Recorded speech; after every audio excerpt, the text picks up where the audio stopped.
വാളയാർ കണ്ണോട് വീട്ടിലെ സ്വർണ്ണ കവർച്ച. അന്തർ സംസ്ഥാന മോഷ്ടാവ് അറസ്റ്റിൽ. കഞ്ചിക്കോട് കണ്ണോട് വീടിന്റെ തുറന്നിട്ട ജനാല വഴി അകത്ത് കടന്നു വീട്ടമ്മയുടെ സ്വർണ്ണ ലോക്കറ്റ് കവർന്ന കേസിൽ ഒട്ടേറെ കേസുകളിൽ പ്രതിയായ അന്തർ സംസ്ഥാന മോഷ്ടാവ് അറസ്റ്റിൽ. ഷൊർണൂർ കുളപ്പുള്ളിപ്പറമ്പിൽ ഫിറോസ് എന്ന 43-കാരനാണ് അറസ്റ്റിലായത്.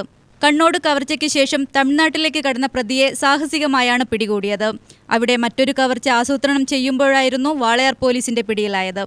ലഹരിക്കടത്ത്, കവർച്ച, പിടിച്ചുപറി തുടങ്ങിയ 30-ലേറെ കേസുകളിലെ പ്രതിയാണ്. തമിഴ്നാട്ടിലും കേരളത്തിലുമായി ട്രെയിനുകളിലെ കവർച്ചാ കേസുകളിലും ഇയാൾ പ്രതിയാണ്.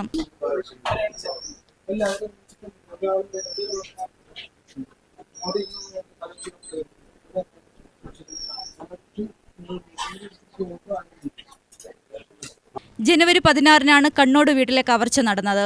Walayar inspector NS Rajeev, SI B Pramod, police ഉദ്യോഗസ്ഥരായ R Raghu, C Senthil, driver S Vinod, home guard S Satheesh, dance of സ്ക്വാഡിലെ M മണി എന്നിവരടങ്ങിയ സംഘമാണ് പ്രതിയെ അറസ്റ്റ് ചെയ്തത്. UTV news, Palakkad.